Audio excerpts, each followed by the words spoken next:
Terus beneran di situ lauknya apa ikannya bisa dipegang gitu? Atau ikan Ayah. pasti kabur? Ayah nu lindet ya. Bisa gitu nggak? Ketemu orang dulu kali? Atau jangan-jangan dia piaraan? Mungkin dia belum tahu niat jahat. Itu juga ente kan. Jelma polos kene gitu can nyaho niat jahat.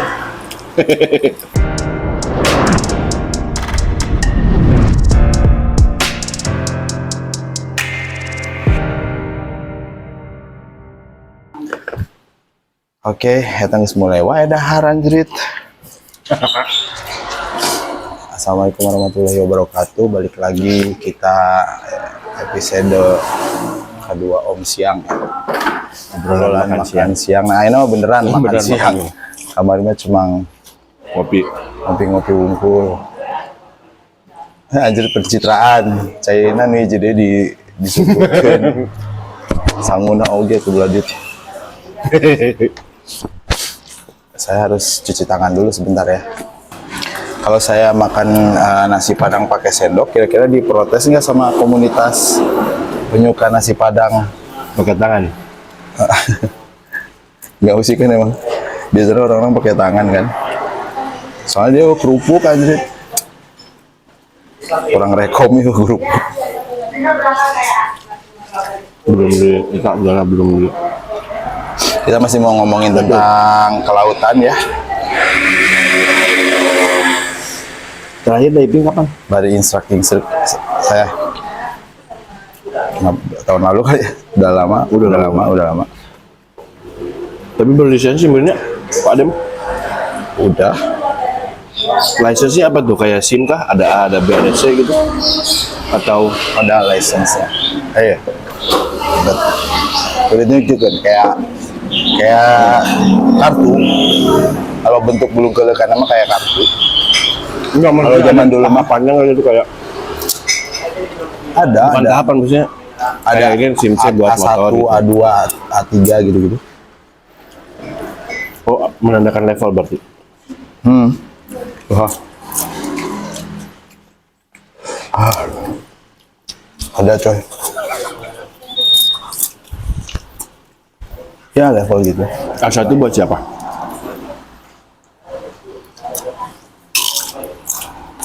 Satu tuh kayak apa ya? Pemula gitulah. Kayak A1 mah buat kayak A1 level paling awal gitu. Buat turis lah gitu. A1 ini. Apa intinya bukan, biasanya kalau untuk profesional membutuhkan lebih dari A1 sih. Tapi saya kalau mau harus punya A1 dulu. Kalau mau nyelam, iya. Nggak boleh kalau nggak punya itu. Resiko tanggung sendiri. Rumahnya? Iya, ada kalau nggak salah. Kalau nyelamnya ya di Bali gitu ada alat-alat yang pakai tabung gitu ya. Itu mungkin nggak perlu ya. Cuma kalau misalnya selama scuba nggak bisa langsung nyobaan giginya langsung duluan gitu, nggak bisa. Emang bedanya naon sih? Kan yang saya tahu cuma dua. Snorkeling mah di atas. Nggak nyelam kan ya? Dan bisa pakai pelampung. Nah, emang diving ada macam-macam lah yang masuk ke dalam.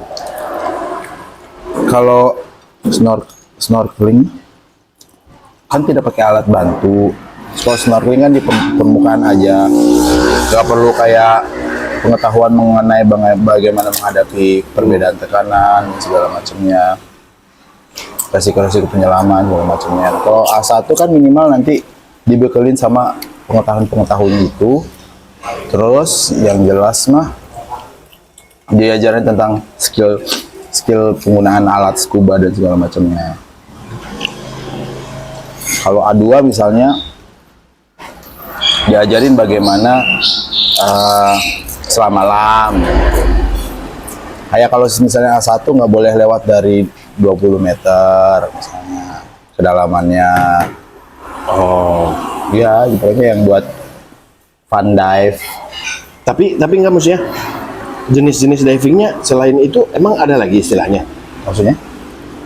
Nggak ada. Nggak ada istilah kan. Ada 3 lah ya. Free dive, Free dive. scuba, sama snorkeling. Itu snorkeling nggak masuk ke Itu mah bukan kayak karena kategori kali, bukan kategori. Dive itu kan intinya mah nyelam ya. Free dive itu mah lebih ke kayak, jadi bukan kayak kategori gimana gitu. Emang lebih ke kayak arti nawa ya. Kalau free dive, free berarti ente nggak pakai alat bantu nyelam teh. Kan? Kalau kalau pakai scuba diving berarti pakai alat scuba.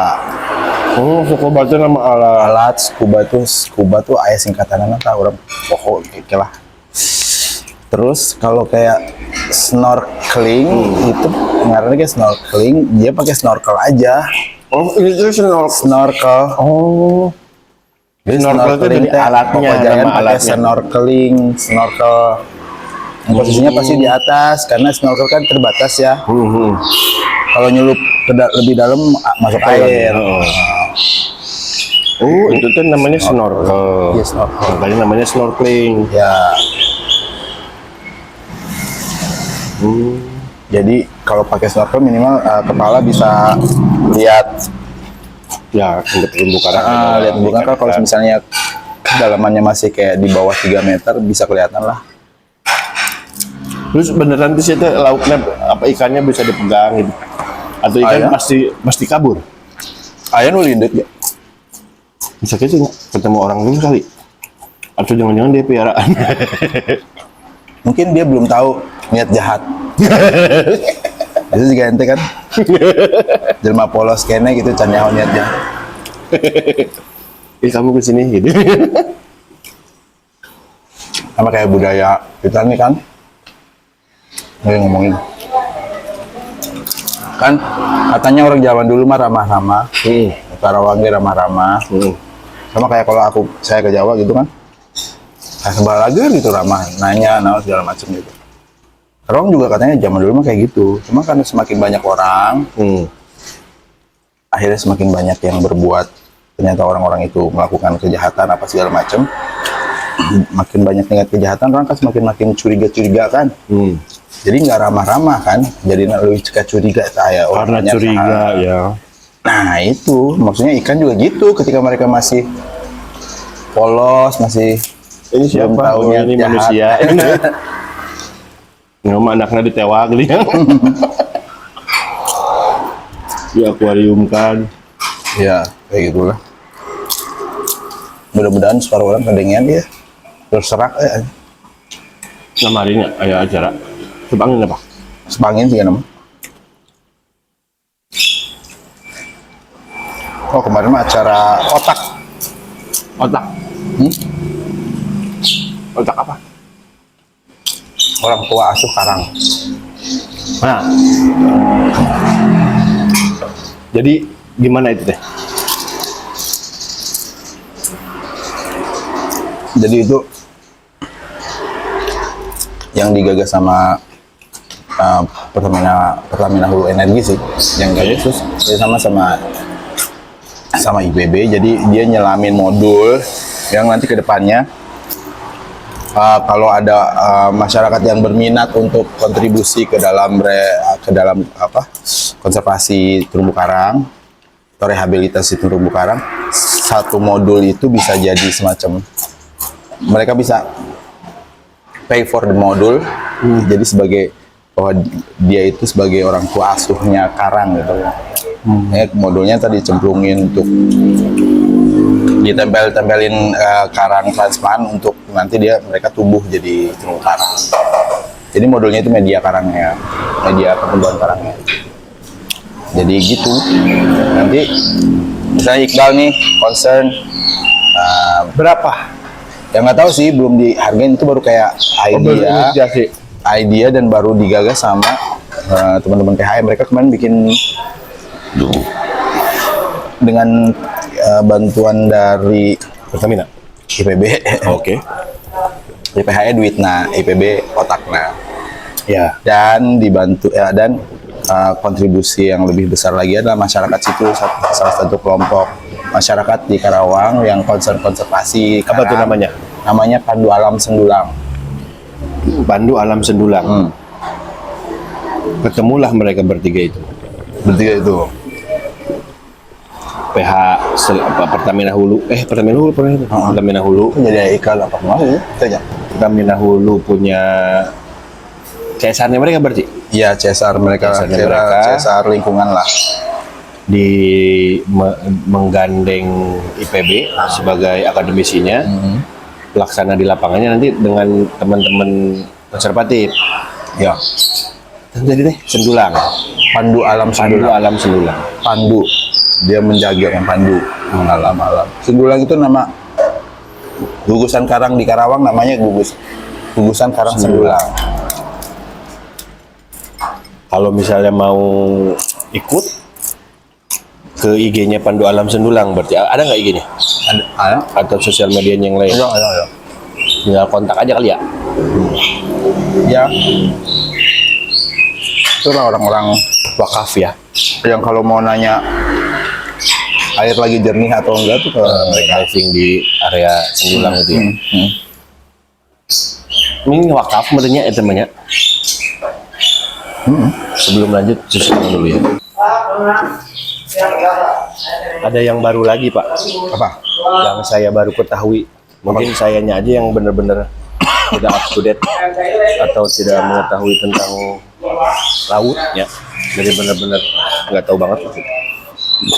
Jadi saya baru tahu bahwa penyumbang oksigen itu salah satunya di laut ya. Betul atau tidak dengan statement itu? Kan kalau di kita mah bukan kita, di darat itu kan pohon, oke, sebagai penghasil oksigen. Ada fotosintesis dan sebagainya. Dan ternyata di laut juga ada fotosintesis katanya. Lah, kita sebagian besar malah laut penghasil oksigen itu. Betul, katanya lebih besar di laut lah Ya, daripada di darat. karena ya kita paham kan laut 70% ya. Kalau nggak salah 70% kan permukaan dunia ini laut kan. Dan di laut itu ada fitoplankton kan yang Itu betul, fitoplankton namanya. fitoplankton, vegetasi laut juga kan kayak mangrove, mangrove darat ya. Tapi mangrove kan di darat. Kalau Ya, mangrove, mangrove itu pohon sebenarnya lah, mangrove mah. Tempat pasang surut lah. Kan Di kalau zonasi. mangrove kan pohon apa semak namanya? Jadi mangrove itu Semak mangrove gitu. pohon vegetasi lah. Pohon kan. Intinya mangrove itu vegetasi yang tidak bisa hidup tanpa adanya pengaruh air laut. Bunda wacai asin. Kalau tidak ada air asin itu Ya, kalau tidak ada pengaruh air laut, payau tidak hidup. Tidak hidup. Jadi itu kalau bisa disimpan di balong-balong mual ya mana namanya? mau. Rawa sih. Ya intinya nggak hidup tuh maksudnya. Walaupun hidup dia kayak hidup segan mati tak mau gitu. Oh, tidak akan serimbun Tidak di hidup. laut lah gitu. Nggak hidup lah intinya. Tidak hidup. Maksudnya Apa kan ada orang yang kelihatannya hidup tapi mati ya. Potensinya tidak Iya. tidak Galau terus nah itu namanya.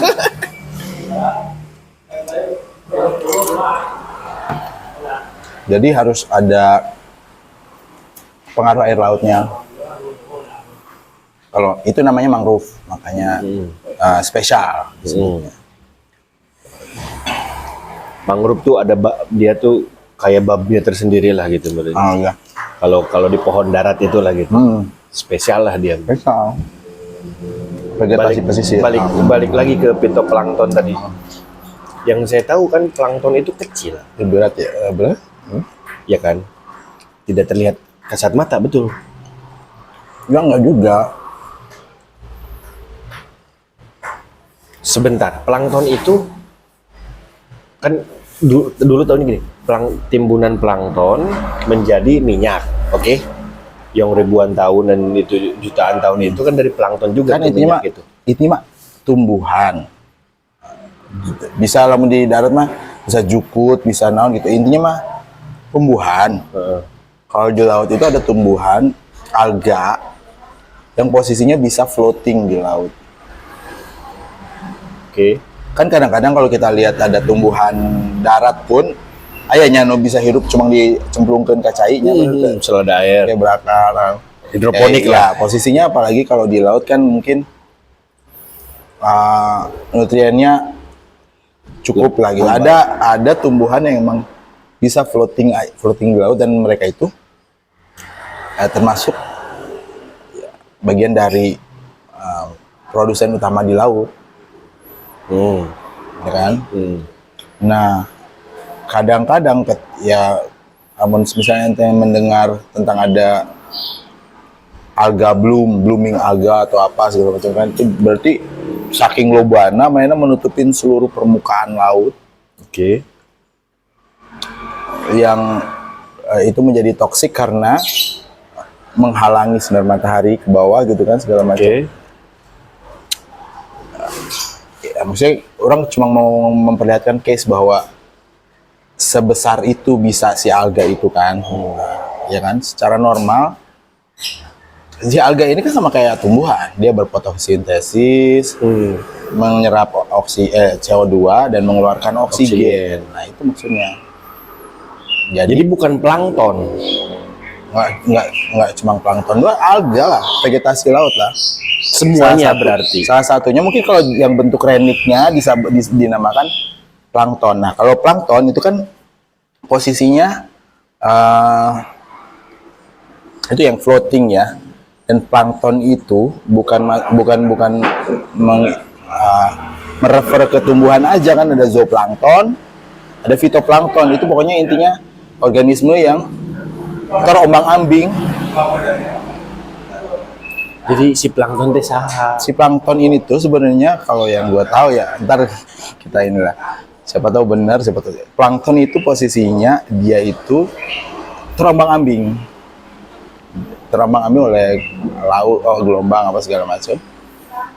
Nah itu nggak cuma tumbuhan fitoplankton, ada juga zooplankton. Nah zooplankton ini juga sama posisinya, walaupun dia bergerak mungkin karena dia kecil, itu signifikan makanya disebut plankton.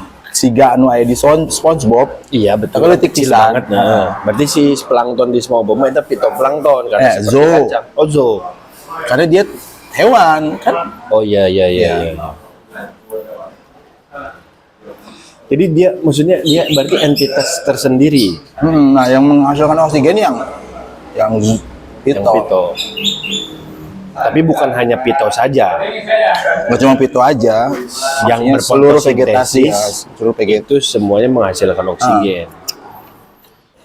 Ya intinya mah ya karena wajar kalau di laut itu lebih besar kontribusinya karena yang menguasai permukaan bumi juga kan laut. Enggak, maksudnya itu informasi itu saya baru tahu.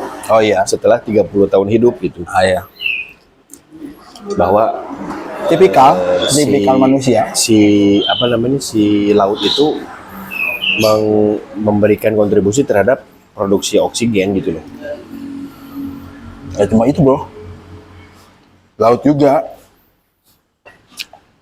vegetasi laut atau yang berafiliasi dengan laut ya kayak mangrove itu juga penyimpan karbon terbesar. Oke, karena dia berfotosintesis hanya penyimpan karbon terbesar. Indikatornya adalah khususnya untuk mangrove ya, ketika dirusak mereka akan melepas karbon lebih signifikan dibanding kalau kita ngerusak hutan-hutan biasa di darat. Oke. Misalnya tadi, berarti kan dan karbon itu kan diserap, ya kan? Benar nggak sih? Si karbon itu diserap oleh tumbuhan-tumbuhan ini nih, ya kan? Darat tuh orang ngomongin darat, atau yang laut juga sama, dia menyerap CO2. Polusi-polusi yang kita keluarkan itu kan CO2 kan ya, salah satunya. Nah, kenapa tidak terpikirkan? Ada nggak di tata ruang, yang Bapak ekspertis di perencanaan wilayah itu, ada nggak yang membicarakan bahwa sebenarnya berarti melihat laut sebegitu luasnya ya Pak, industri itu ya atau yang produksi-produksi yang mengeluarkan karbon itu cocoknya di tepi laut misalnya gitu. Cocok lah mun tepi lautnya gitu, karena secara karbon akan diserap gitu oleh laut. Atau tapi pertanyaan selanjutnya, ketika nanti si karbon itu kan tetap keluar nih, terus nanti diserap oleh vegetasi laut tadi, si lautnya tercemar mau gitu. Ya pokoknya yang penghasil karbon mah kalau bisa dicari alternatif lain sebenarnya. Karena kita sekarang posisinya sudah mulai lobating karbon kan di udara. Jadi untuk saat ini sebenarnya yang harus dicari adalah solusinya pengganti, atau misalnya perusahaan-perusahaan penghasil karbon ini mencari teknologi yang lain untuk memproduksi produksinya dia dengan mengeluarkan less karbon. Itu kan larinya nanti ke green industry kan. Itu sudah inisiasinya sudah. Berarti maksudnya tadi ketika pun misalnya dengan menyimpan kawasan misalnya atau letak-letak industri atau produksi yang menghasilkan karbon itu di tepi laut misalnya, di pantai lah gitu, di bibir pantai gitu, itu tidak akan berpengaruh signifikan terhadap pengurangan emisi karbon itu, karena maksudnya belum ada berarti researchnya atau apanya gitu. Nggak, bukan masalah risetnya juga sih sebenarnya, lebih ke gini, mereka kan emang bisa menghisap karbon, vegetasi ini bisa menukar karbon dengan oksigen dan karbonnya tersimpan ke dalam bodi mereka gitu kan. Tapi nggak semerta-merta misalnya. Jadi misalnya maksudnya naruh pabrik di pinggir laut, jadi kahisap langsung kurang lebih gitu lah. Karena kan luas ya, kan asapnya pasti jalan-jalan lah dia kan. Turunlah di laut gitu. Iya, itu practical thinking sih. Cuma maksudnya kalau kayak letak industri dan segala macamnya sih, well I don't know ya. Maksudnya belum ada yang bisa kayak gitu ya. Maksudnya nggak ada yang kepikiran untuk riset ini bisa langsung susup gitu ya, kayak kurang cari. Cuma yang jelas kebanyakan. Kalau gue juga nggak sepakat. Kalau naruh pabrik itu di hulu, nggak sepakat. Hilir dong, kok hulu? Iya, maksudnya maksudnya nggak sepakat kan. Ente maksudnya supaya aman si pabrik taruhnya di hilir gitu kan. Iya, maksud saya juga tidak sepakat kalau menaruh pabrik itu di hulu, karena sama-sama punya penyerap karbon. Bukan, karena kalau naruh di hulu, ketika karena eksesnya karbonnya bukan cuma asap kan, dia juga ada limbah-limbah yang lain. Jadi posisinya namun terlalu hulu, pencemarannya makin luas kan. Oke. Sepakat orang ya, maksudnya cuma itu kalau ngomongin integrated cost management, emang ada sih ke situ. Cuma ya agak, ya maksudnya masalahnya kita nggak tahu juga dampaknya seperti apa kalau misalnya naruh pabrik itu di pesisir. Bisa jadi lebih buruk, bisa jadi karena kita ngandelin itu tadi kan, kita ngandelin laut nih untuk melakukan bersih-bersih lah istilahnya kayak gitu. Apa jadinya kalau misalnya asap keluar gitu, segala macam bisa diserap sama dia. Sementara di bawahnya juga mereka mengeluarkan limbah-limbah cair dan segala macam langsung ke laut, terus langsung merusak justru sistem penyerapnya itu. Kan ujung-ujungnya boro-boro keserap lagi para rae. Enggak. Saya taruh di darat. Ya, sebenarnya kalau yang kayak gitu, makanya saya lebih ke ganti lah gitu, cari cara biar si hal-hal ekses output yang merugikan ini tidak makin bertambah gitu, karena mau ditaruh dimanapun tetap merugikan. Maksudnya si posisinya ya, ketika kita ngomongin zonasi, mau taruh dimanapun tetap merugikan, kecuali emang mereka dengan sadar dan mempunyai sistem untuk merubah si limbahnya itu menjadi sesuatu yang tidak berbahaya kan. Oke. Kalau misalnya atau kita apa. bicara sadar, berarti oke dong. Enggak juga apa? Kalau misalnya sadar, ngomongin sadar itu kan nggak bisa sadar ya kalau misalnya karena perusahaan mah profit bro. Terus terang ya pasti perusahaan mikirnya profit. Pemerintahnya bisa kontrol tuh, eta salah satu juga pengendalinya, pemerintahnya bisa kontrol tuh, misalnya masih bisa kena di Ya, tapi berarti di disiplin ilmu perencanaan wilayah itu ada enggak yang membicarakan bahwa coastal itu cocok untuk ABCD gitu misalnya gitu. Iya. Atau hanya manajemennya saja gitu. enggak. Jadi kalau ngomongin coastal management, kita ngomongin itu tadi. Jadi di riset dulu apa namanya ya? Terlalu. Di riset dulu kesesuaian Ketika KPR laut. zonanya itu, kesesuaian zonanya itu bagaimana. Nah, di riset, misalnya pemerintah ngeriset kesesuaian zona ini buat wisata, ini buat industri, ini buat tambang, ini apa segala macam. Nah, habis itu hasil kajian ini ditembrakkan ke semua stakeholder yang terlibat. Nah, setelah itu mereka semua harus sepakat, maksudnya harus perang sampai sepakat. Itu yang namanya terpadu. Jadi semua stakeholder harus terlibat sehingga si keputusan yang akhirnya ujung-ujungnya menjadikan ini semacam perencanaan zonasi itu, ya perencanaan wilayah pesisir ini disepakati semua orang dan semua orang bekerja sama untuk menjalankan kesepakatannya. menjalankan kesepakatannya. Dan ini ICZM ini, Integrated Coastal Zone Management ini fluid karena menerima kemungkinan ilmu baru, kemungkinan dampak baru dan segala macam yang akan terus dikomunikasikan terhadap stakeholder ini, sehingga nanti lebih banyak keuntungan daripada kerugian yang didapatkan oleh hasil dari planning ini, pelaksanaan dari planning ini. Berarti dia hanya sebatas kajian kesesuaian tata ruang.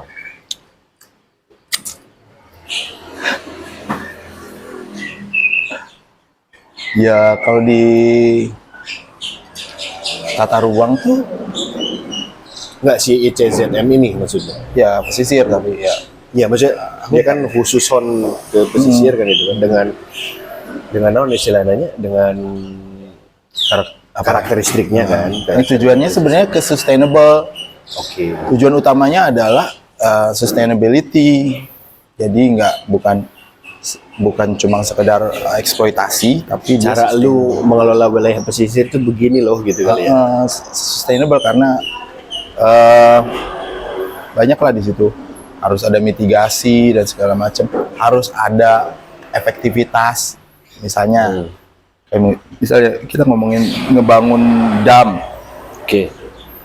Buat menahan kestabilan pesisir gitu ya. Nah, si dam ini jangan dam doang, misalnya harus kayak di Blora dipakai jalan raya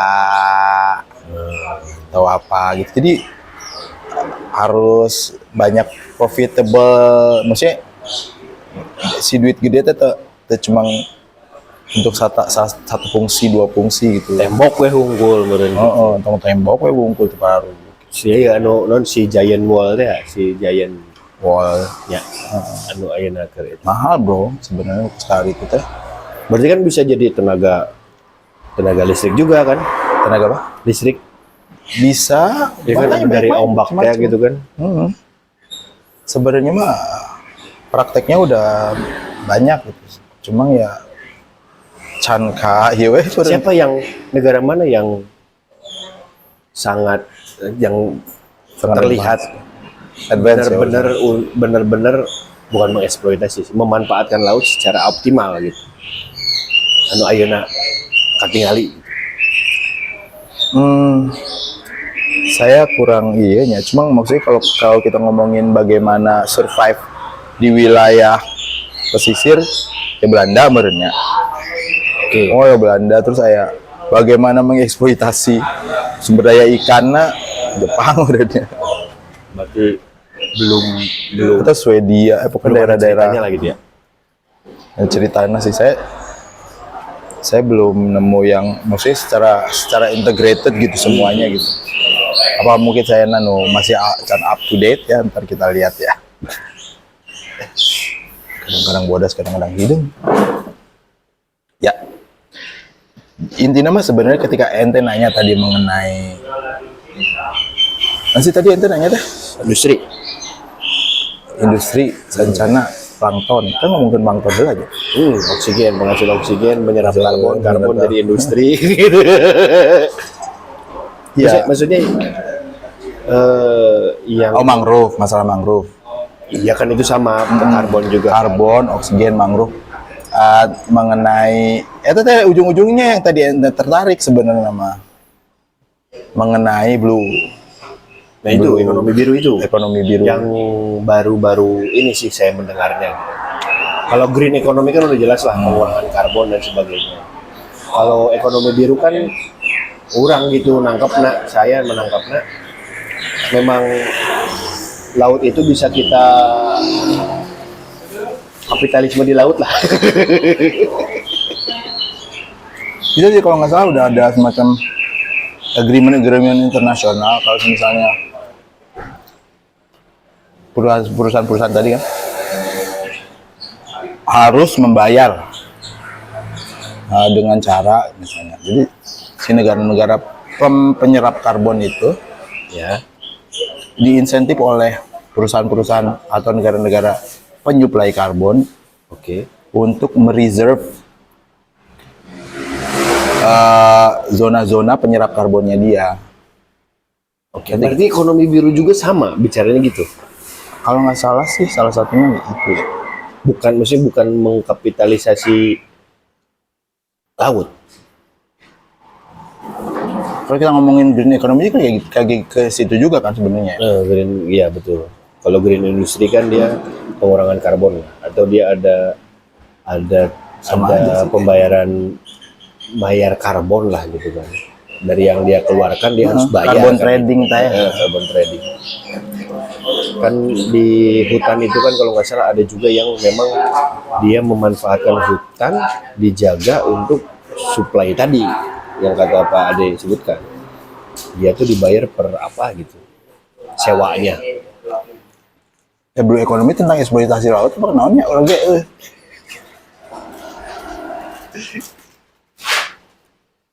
Ntar ada Nanti selanjutnya lah. Iya. Kita di rumah. Bapak harus baca-baca lagi. Tenang sih, maksudnya kadang-kadang saya lebih suka ngegali apa yang udah nempel aja. Kalau misalnya ditanya, kayak episode yang kemarin kan mau bego ya kata mau bego gitu kan. Kan ya badai emang kan udah baca deh ya. Tidak perlu harus instan cerdas mempersiapkan gitu loh. Saya emang posisinya lebih ke kayaknya kan dibantu lah gitu ya sama nanti. Tapi maksudnya tadi ekonomi biru bisa ini kan misalnya digunakan secara optimal gitu kan. Oke juga dong terhadap perekonomian kita. Nah sebenarnya mah iya kan. Tapi mau rek biru, rek koneng, rek hejo, sebenarnya mah seperti ada salah satu tokoh di negeri Indonesia, tapi tidak perlu disebutkan nanti saya di. Yang penting mah manpowernya.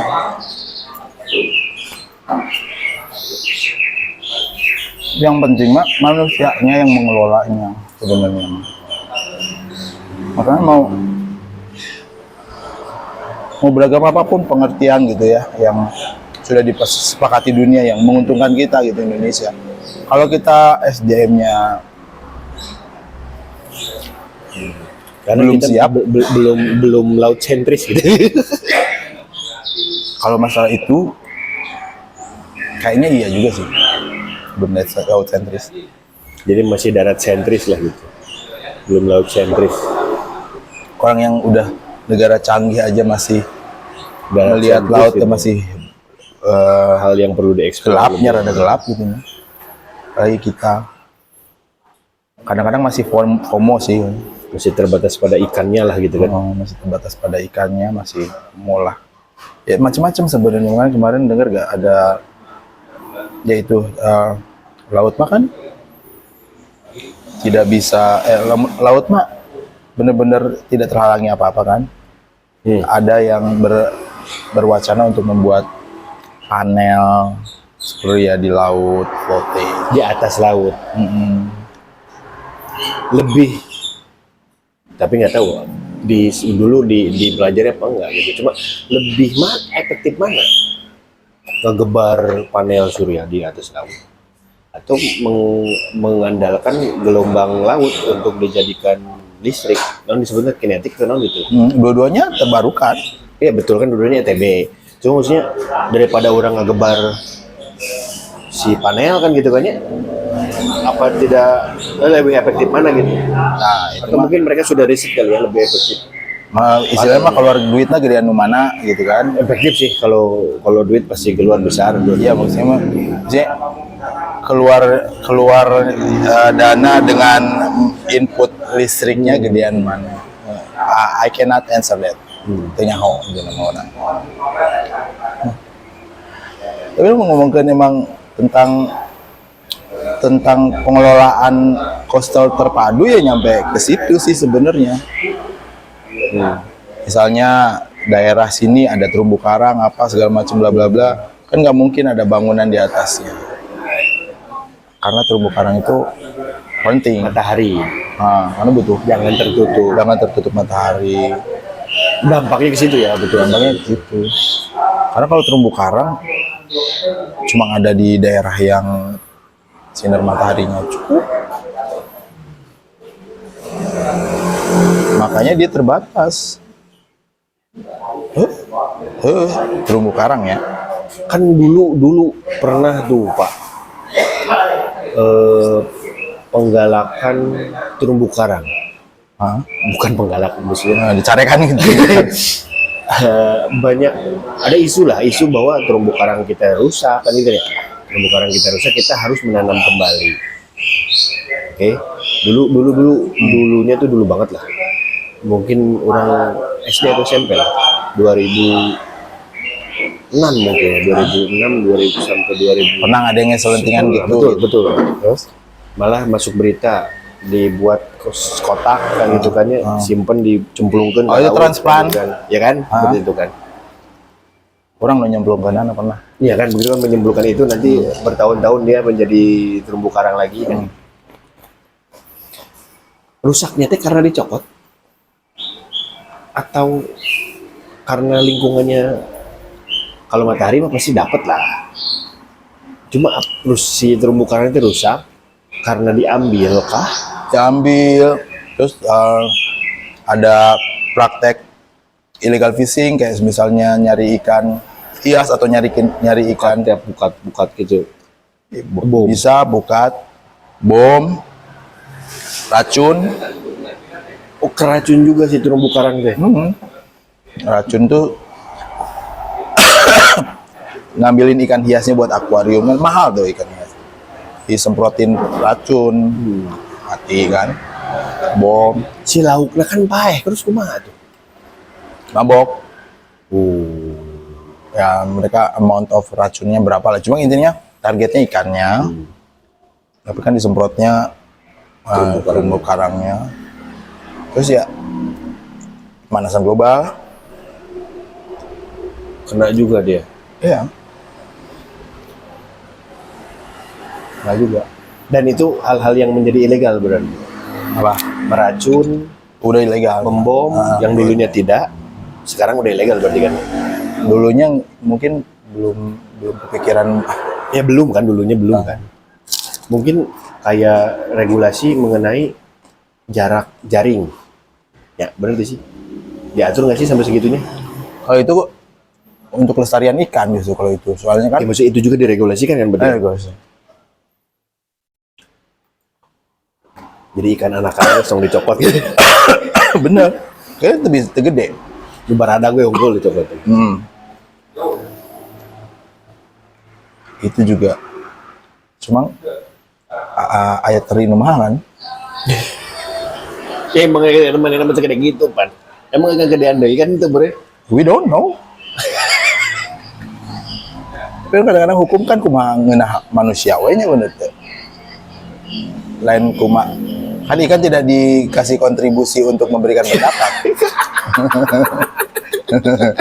Tapi kan ada istilah kesejahteraan ikan. Orang bisa nyawa di mana ini Emang ada kan? Ya, tapi ya pertanyaan serius ya. ya sebenarnya Ada istilah menurut kesejahteraan ikan. yang bisa kita apa ya, yang bisa kita lakukan ya kurang melamun masalah kesejahteraan ikan hidup di mana, ya kan, diberek bebetah lah gitu. Misalnya banyak ikan yang bercinta tinggal itu di terumbu karang ya, terumbu karangnya jangan dirusak misalnya kan, atau lamun atau apa. Berarti itu kan kesejahteraan. Ada orang yang bilang ikan mah ada terus pak gitu kan. Sesuai jeung mana nya, mana boga perumahan di bom. Saya buat asup ke TikTok ini. Patia. Lamun kan pasti pindah, bukan cuma dia mati di situ, tapi dia langsung pindah. Oke. Jadi tempatnya dirusak. Ya, Mah aing leungit gitu berenya. Iya, jadi dia bertransmigrasi. Justru makanya sekarang juga kalau misalnya penyuluhan ke nelayan, dia kan nyari ikannya, ya biar ikannya banyak, beranak pinak segala macam ya. Kesejahteraannya harus diperhatikan kan, bener ya? Benar, tapi berarti tadi standar kesejahteraannya cek kurang manusia ya. Apa? Itu bisa disurvei lauknya. Mana sejahtera tuh? Dong lauk ayam. Tapi memang istilahnya itu kan kesejahteraan ikan kan. Nggak tahu itu mang gitu mana ya kesejahteraan ikan. Betul kan ada istilah itu kan? Ada itu. Ayam meren apa dah? Partai Kesejahteraan Ikan. Pula temenang kita jadi pegawai negeri. Ya sebenarnya gitu. Jadi sebenarnya banyak yang kurang menyederhanakan sesuatu yang sederhana. Konsep sustainable itu adalah melestarikan sesuatu yang kita sukai agar kita bisa menikmatinya terus menerus kan. Kalau buat manusia kan seperti itu. Misalnya ketika kita hantam kromo, eksploitasi besar-besaran, kita tidak bisa lagi menikmatinya terus-menerus. Intinya mah itu. Apapun lah lingkungan dan segala macamnya. Nah orang-orang serakah ini banyak yang gak kepikiran ke situ. Yang penting orang ngabeakeun we enak gitu. Mati sekarang bodo amat. Sebenarnya kebijakan sustainable juga bukan sekedar kayak manusia itu yang jadi jelma bager bagi makhluk hidup di sekitarnya, kan lebih ke kayak kita ingin terus menikmatinya. Karena itu kepentingan manusianya. Iya. Kepentingan ikan gitu sih. Oksigen gitu. Kenapa kita sekarang concern terhadap oksigen, karbon dan segala macamnya? Itu karena kita butuh dan kita ingin lestari. Manusia ingin lestari. Udah hirup.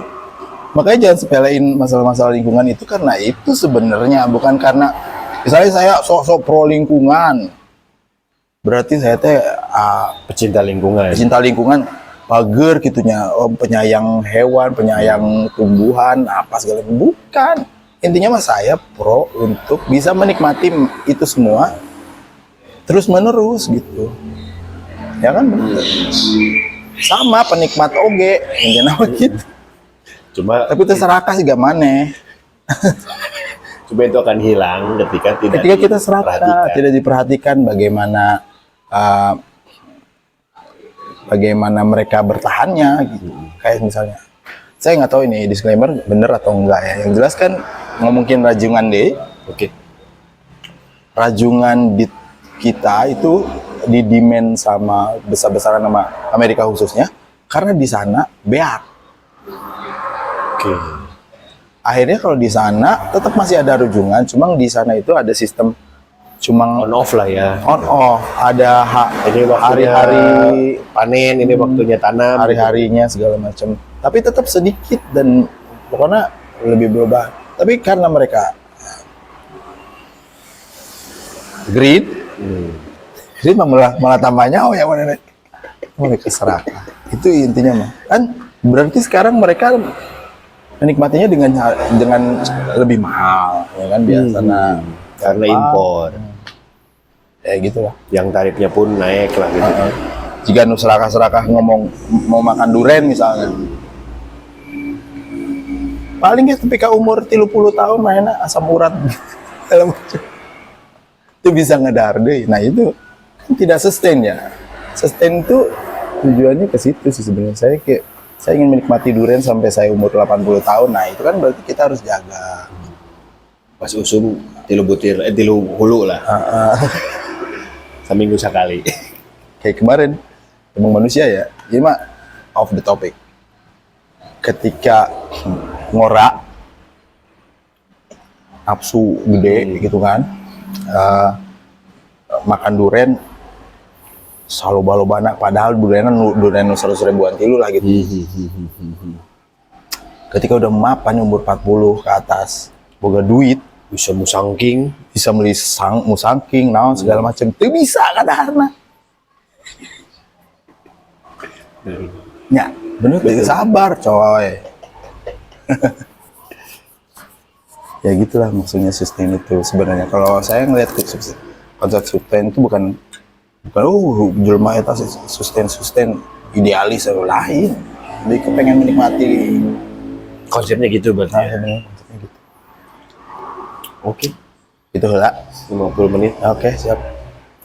Lanjut next di tempat makan berikutnya. Di tempat makan berikutnya bisa di lesehan sisi irigasi caranya. Samprok lah pokoknya. Jadi gue saya sebulan banget tuh. Encan sebulan 2 minggu lah. See you again next time. Assalamualaikum warahmatullahi wabarakatuh.